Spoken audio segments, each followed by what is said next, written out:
అందరికీ నమస్కారం అండి. మనము తిరుపతి సీరీస్ చేస్తున్నాం కదా! తిరుపతి సీరీస్‌లో ఈరోజు మనం గోవిందరాజస్వామి టెంపుల్ చూడ్డానికొస్తున్నామనమాట. ఇది యాక్చువల్‌గా 2 టైమ్స్ తీసిన వీడియో. అందుకనే క్లైమేట్‌లో చిన్న డిఫరెన్స్ ఉంటుంది. అబ్జర్వ్ చేస్తే తెలుస్తుంది. తిరుపతిలో ఉన్న వాళ్ళకి గాని, తిరుపతికి వచ్చిన వాళ్ళకి గాని గోవిందరాజస్వామి గురించి కొత్తగా చెప్పాల్సిన అవసరం లేదు. ఖచ్చితంగా స్వామివారిని కొండ మీద దర్శనం చేసుకోగానే కిందకొచ్చి ఈ గోవిందరాజస్వామి దగ్గరికొచ్చి ఖచ్చితంగా దర్శనం చేసుకోవాలి అని చెప్తూ ఉంటారనమాట. అయితే ఎందుకు ఈ ఆలయాన్ని ఇంత గొప్పగా చెప్తారనేది, దాని స్థల పురాణం ఏంటి అనేది తెలుసుకుందాం. శివభక్తి గలిగిన చోళరాజైన క్రిమికంఠుడు విష్ణు ద్వేషంతో తన దేశమునందుండెడి విష్ణు ఆలయాలన్నిటినీ నాశనం చేస్తూ చిత్రకూట అంటే మన చిదంబరం దివ్య దేశమున శ్రీ గోవిందరాజస్వామి వారి శయనబేరమగు మూలమూర్తిని శ్రీదేవి భూదేవి సమేతంగా సముద్రంలో ముంచివేశాడట. ఆ ఉత్సవమూర్తిని అమ్మవార్లతో సమేతంగా కొందరు శ్రీ వైష్ణవులు ఆ రాజుకు తెలియకుండా ఒక దగ్గరికి తీసుకొని వచ్చి తిరుపతిలో ఆరాధిస్తూ ఉండేవాళ్ళట. ఈ విషయాన్ని తెలుసుకున్న భగవద్ రామానుజాచార్యులు గారు తిరుమల తిరుపతి ప్రాంతానికి వచ్చి అప్పట్లో రాజుగా ఉండే తమ శిష్యుడైన యాదవరాజు సహాయంతో కొత్త మూలమూర్తులను నిర్మాణం చేయించి వారితో గూడ చిత్రకూటము నుండి తెచ్చిన ఉత్సవమూర్తులను చేర్చి తిరుపతి యందు ఒక సన్నిధిలో ప్రతిష్ఠించి తిరుమలలో ఏ విధంగా అయితే స్వామివారికి పూజలు చేయిస్తారో అదే విధంగా ఇక్కడ పూజలు చేయించారట. అదే కాకుండా శ్రీ గోవిందరాజస్వామి వారికి ఐశ్వర్యాభివృద్ధి కొరకై వారి యొక్క దక్షిణ పార్శ్వమునందు ఒక గుడిలో ఆండాల్ అనే గోదాదేవిని కూడా ప్రతిష్ఠ చేయించారట. ఆనాటి నుంచి శ్రీరామానుజాచార్యుల వారి దివ్యాజ్ఞ మేరకు శ్రీ గోవిందరాజస్వామి వారికి శ్రీ వెంకటేశ్వర స్వామి వారే దివ్యోత్సవాలు, పక్షోత్సవాలు, మాసోత్సవాలు, సంవత్సరోత్సవాలను తిరుమల తిరుపతి దేవస్థానాధికారులు చక్కగా నిర్వర్తింపచేస్తారట.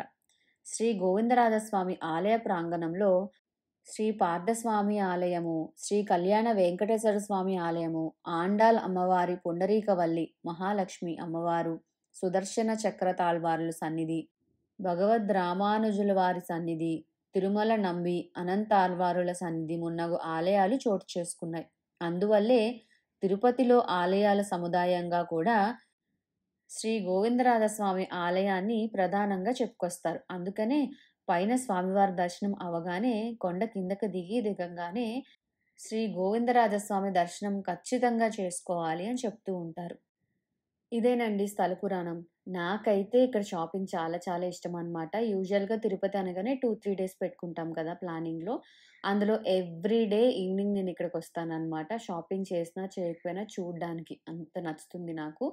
అండ్ అలాగే విష్ణు నివాసం పక్కన ఒక కొలనుంటుంది. అమ్మవారికి ఉత్సవాలు అలా జరిగినప్పుడు అక్కడ చేస్తూ ఉంటారనమాట. అది కూడా జరిగితే మాత్రం చాలా చాలా బావుంటుంది. దాని పక్కనే వినాయకుడి గుడి ఉంటుంది. అది ఇంకా బావుంటుంది. గోవిందరాజస్వామి ఎదురుగుండానే ఆంజనేయ స్వామి ఉంటారనమాట. ఆయనైతే భలే ఉంటారనమాట. నాకు అసలిక్కడికొస్తే చాలా ఎంత మంచి ఫీలొస్తుంది అంటే, ఇక్కడే ఉండిపోతే బావుండనిపిస్తుందనమాట. అంత నచ్చుతుంది తిరుపతి అంటే నాకు చాలా చాలా ఇష్టమనమాట. మీరెప్పుడైనా తిరుపతి వెళ్లారా? తిరుపతి వెళితే మీ ఎక్స్‌పీరియన్స్ ఏంటో నాతో షేర్ చేసుకుంటారని కోరుకుంటున్నాను. నేను మళ్ళీ మీకు లాస్ట్‌లో కలుస్తాను.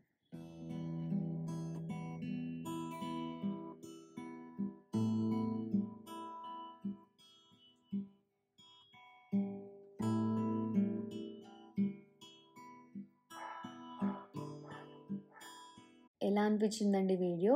హోప్ ఈ వీడియో మీరు ఎంజాయ్ చేశారనే అనుకుంటున్నాను. ఈ వీడియో మీకు నచ్చితే please do like, share and subscribe to my channel అండి. మళ్ళీ ఒక మంచి వీడియోతో కలుస్తాను. అందరూ ఆరోగ్యంగా ఉండండి, ఆనందంగా ఉండండి. మంచి ఫుడ్ తినండి, మంచినీళ్ళు బాగా తీసుకోండి. Thank you so much. నమస్తే అండి. ఈ వీడియో మీకు నచ్చితే లైక్ చేయండి, లేదంటే కమెంట్ బాక్స్లో కమెంట్ చేయండి. బాగా నచ్చితే అందరికీ షేర్ చేయండి. ఇప్పటివరకు నా ఛానల్ని సబ్స్క్రైబ్ చేసుకోకపోతే ప్లీజ్ సబ్స్క్రైబ్ చేసుకోండి. మీకు నోటిఫికేషన్ రావాలంటే పక్కన ఉన్న బెల్ ఐకాన్ని క్లిక్ చేయండి. Thank you for watching. Bye bye.